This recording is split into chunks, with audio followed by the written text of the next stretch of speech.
And straight on to the details coming in as far as the questioning of Rhea Chakraborty by the Enforcement Directorate is concerned. We are getting you the inside details of what's transpiring at the ED office at this point. What are the kind of questions that Rhea Chakraborty is being asked? Among those questions, the ED has been asking Rhea about her source of income. How many companies does she own? How many bank accounts does she have? Also questioning how she met Sushant Singh Rajput in the first place, as well as whether or not she had authority to operate his accounts. Let me go straight across to Bhavtosh, who's getting us all of those details. Bhavtosh, what can you tell us? Well, the questioning started around an hour back. Rhea Chakraborty, her brother Shouvik and father Indrajit Chakraborty, all of them are inside ED office. The reason why all three have been called in is primarily because of the fact that all three were also directors of companies that were set up by Sushant Singh Rajput between September 2019 and January 2020.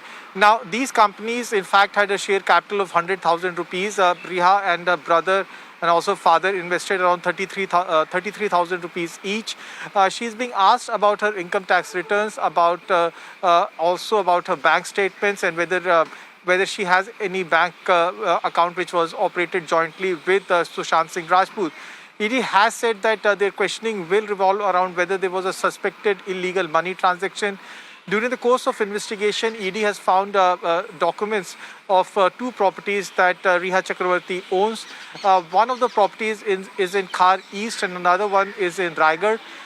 Rhea, on her part, has said that these properties were purchased by her father and mother. The Khar East property was purchased by Indrajit Chakraborty in year 2012. He had in fact taken a loan of around 60 lakh rupees from a public sector bank, and the cost of that flat at that point of time was around 85 lakh rupees. 25 lakh rupees was invested by him through his Provident Fund account. Now, she claims that none of the dealings were ever illegal. That's what her legal team has said.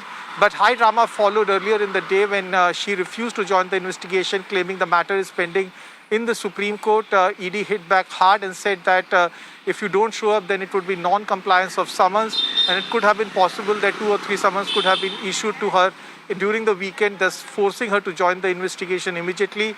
Better sense prevailed, and she, along with her brother and father, has now appeared before the ED officials in Ballard Estate in Ford. She is presently being questioned by 2 officers of the rank of assistant director, and the questioning is being supervised by a deputy director rank officer. Shruti Modi, her former business manager, has also joined the probe. In fact, ED has said that tomorrow Siddharth Pithani, a close friend of Sushant and Rhea, will be called in for questioning again in Mumbai. Yes, absolutely, Bhavtosh. So it's not just Rhea, but, her family and other associates, even common associates between Sushant and Rhea, who are all on the radar at this point in time to examine how much or whether or not there was any irregularity in all of these financial transactions that the father of Sushant has been alleging, Bhavtosh. Yes, father has in fact leveled very grave charges which had led to filing of an FIR by Bihar police. He claimed that Rhea Chakraborty and her family, along with some friends, had siphoned off around 15 crore rupees from bank accounts of Sushant Singh Rajput. Now, there are some transactions between the accounts of Sushant Singh Rajput and Rhea Chakraborty, but Rhea's lawyers have always denied this. They've denied the charges of siphoning off of funds. They have said that no such thing happened, and if they did go abroad or went on a tour, then it was because they were in a relationship and nothing illegal ever happened.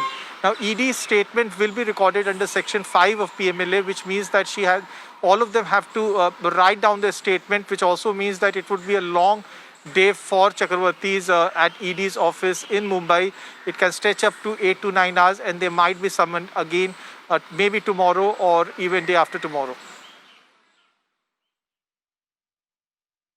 All right, Bhavtosh, thanks so much for joining us with all of those details. Well, those are the inside details of what's going on in the ED office as far as the questioning of Rhea Chakraborty and her family is also concerned. But let's in fact get you some more breaking news that's coming in.